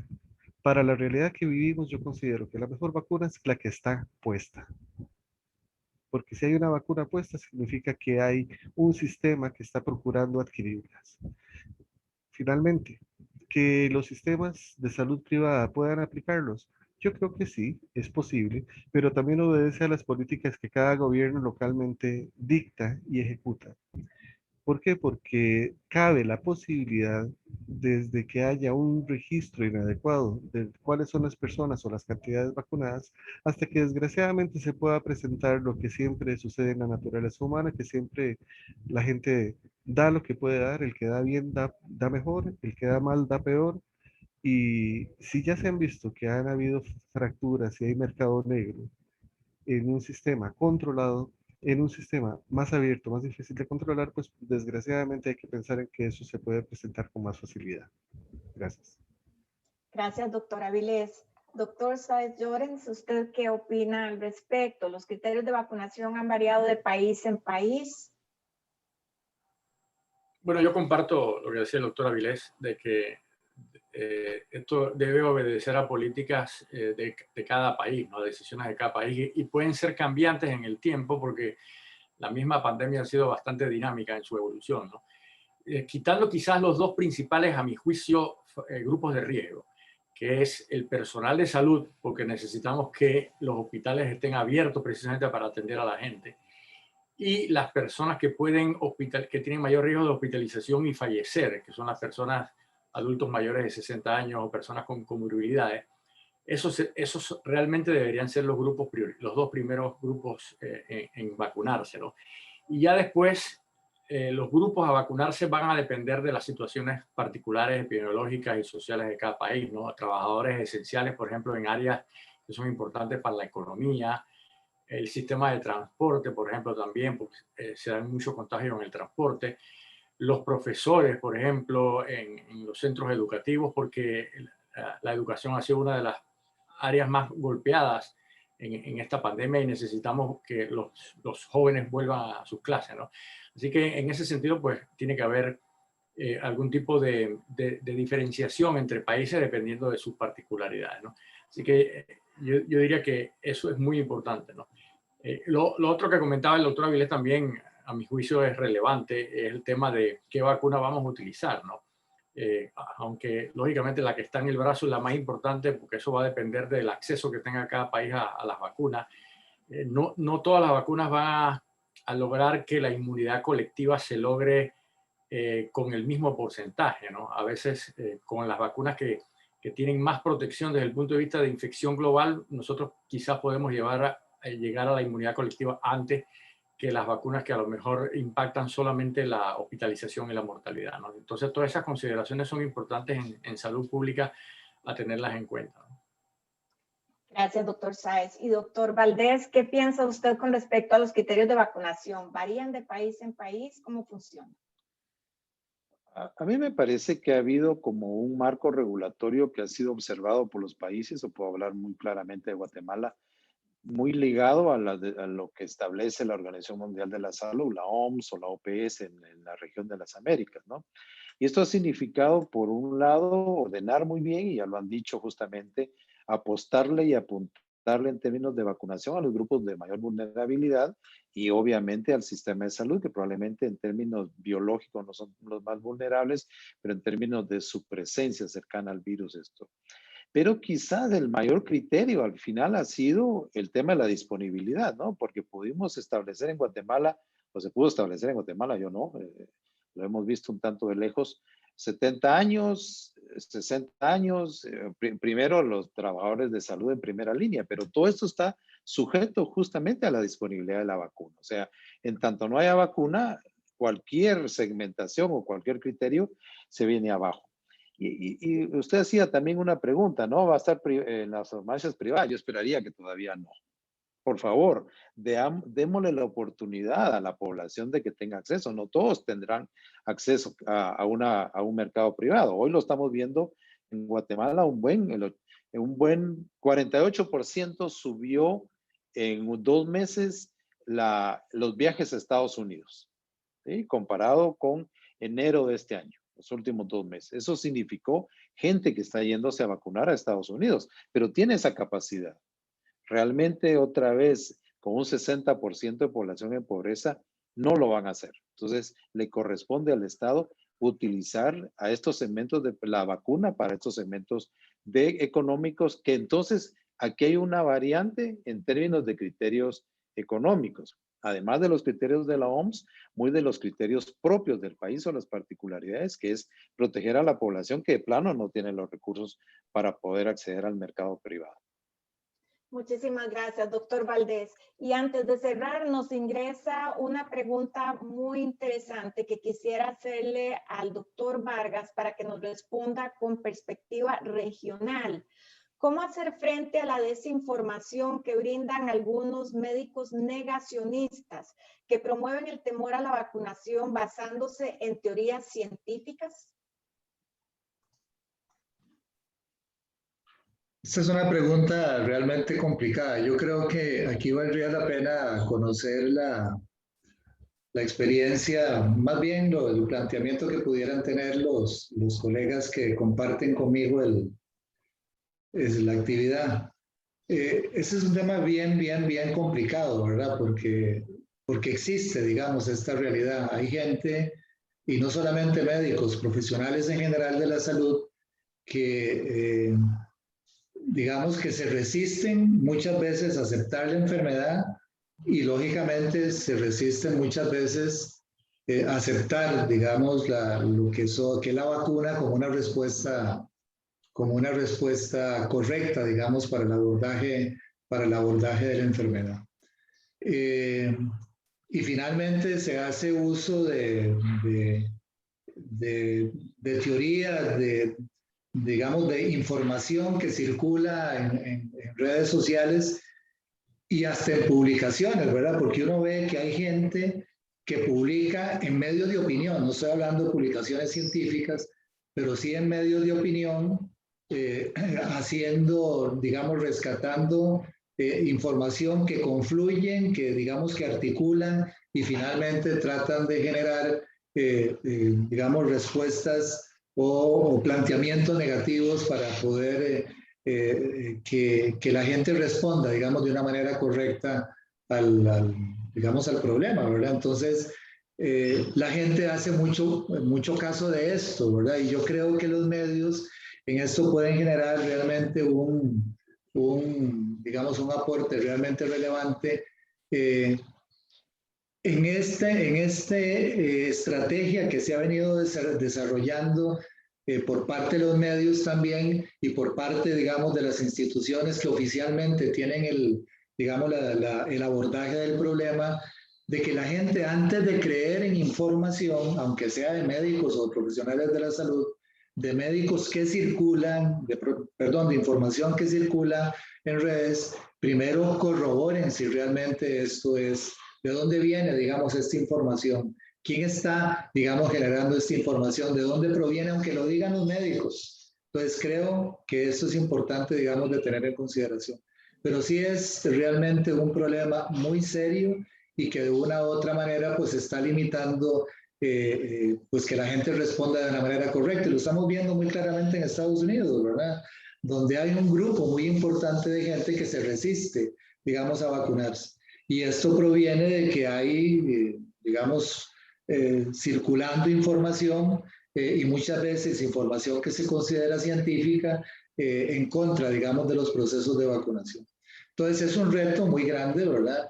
Pero que hay que trabajarlo, creo que conjuntamente los medios de prensa con la institución rectora para poder brindar el mensaje correcto en esta materia.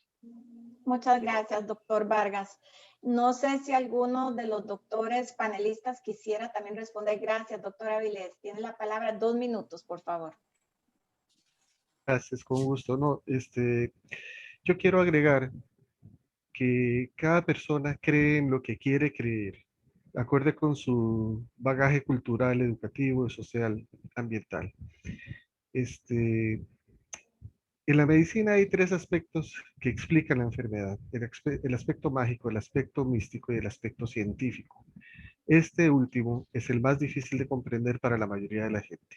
Los aspectos mágico y místico siempre están a la orden del día. Y las personas creemos en lo que queremos creer, escogemos libremente sin darnos cuenta cuáles son nuestras creencias, acorde con nuestros bagajes culturales. En el fenómeno de la desinformación que circula, esto está modulado por el temor. Y el temor de la gente surge a partir de que los primeros informantes han o hemos fallado en ser efectivos y eficaces en transmitir ideas adecuadas e ideas valiosas. Dicen que el que golpea primero golpea dos veces. Y si nos damos cuenta, muchas veces la educación que se transmite en salud es una educación en términos muy técnicos, en términos muy poco comprensibles para la población en general. Y eso limita su eficacia y su utilidad, aun cuando la persona que lo haya transmitido lo haya hecho correctamente. Entonces, en este momento lo único que nos queda es atacar fuego con fuego. Insistir y tener una campaña fuerte de educación, porque hay gente que no puede entender, hay gente que no quiere entender y hay gente que no le conviene entender. Y en estas últimas personas se tiene que cuestionar uno cuáles son los motivos que lo llevan a eso. Pero independientemente, el receptor final es el que puede o no equivocarse en sus decisiones y en sus apreciaciones. Y es parte de la responsabilidad social, individual, pero sobre todo colectiva, que tenemos los que trabajamos en salud de la mano con ustedes, comunicadores, para lograr que esto se regrese a donde tiene que regresar, a un buen cauce. Muchas gracias. Gracias, doctor Avilés. Doctor Sáez Llorens, 2 minutos, por favor. No, rápidamente. Yo creo que ninguna actividad humana debe ser obligatoria, ¿no? Debe ser realmente no por imposición, sino por convencimiento. Y en la medida en que nosotros resolvamos y respondamos a las dudas y a los temores que son razonables de cada persona en términos de vacunación, vamos a poder incrementar esa aceptación en las vacunas, ¿no? Quizás lo que hay que combatir enérgicamente desde todas nuestras trincheras y nuestras perspectivas es el activismo negacionista, porque ese activismo negacionista no solamente afecta a la persona negacionista, sino al entorno, ¿no? Entonces hay que realmente hacerles entender que tú te puedes negar a vacunarte y estás en todo tu derecho, pero tú no puedes realmente afectar a tu entorno, a tu comunidad, precisamente por esa actitud, ¿no? La salud pública debe privar sobre la salud individual.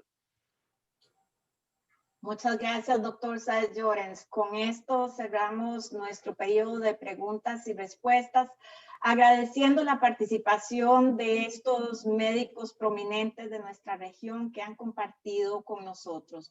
Para concluir el webinar centrado en los aprendizajes y retos que nos ha dejado la pandemia, invitamos al vicepresidente de FedePharma y gerente general de Sanofi, el señor Nicolás Maquiavelo, para que nos dé las conclusiones y el cierre. Señor Maquiavelo. Muchas gracias, Marcela. Y antes que nada, quiero agradecerle mucho a todos los panelistas y a todos los participantes por una sesión muy especial. No voy a repetir muchos aprendizajes, creo, que hemos sacado de la pandemia y todas las situaciones que hemos y que estamos viviendo, pero una que me llevo como fundamental es el trabajo en equipo para hacer que la pandemia la podamos dominar y la podamos controlar entre todos. Y en todo ese trabajo en equipo, que es un trabajo amplio, multidisciplinario, que involucra a todos los actores del sistema de salud, también involucra muy fuertemente los medios de comunicación. Y ese es el espíritu del webinar de hoy, es involucrarnos todos en que la batalla está contra el virus y la batalla la vamos a lograr en tanto en cuanto la abordemos entre todos.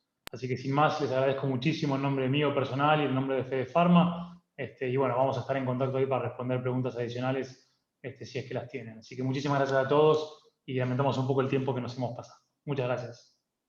Muchas gracias, don Nicolás. Ustedes podrán encontrar la grabación de este seminario en YouTube. Si quedaron dudas pendientes, puede escribir a los contactos de prensa en AIC que verán en nuestras pantallas. De esta forma, damos por concluido este espacio de análisis sobre los aprendizajes y retos de los sistemas de salud en la región, no sin antes reiterarles a nombre de FedePharma nuestro agradecimiento por contar con su participación el día de hoy. También le invitamos a seguir las informaciones emitidas por FedePharma en las redes sociales de LinkedIn, Facebook, YouTube, que buscan contribuir con la salud pública en general y el bienestar de los pacientes en particular. Que tengan un excelente día. Muchas gracias.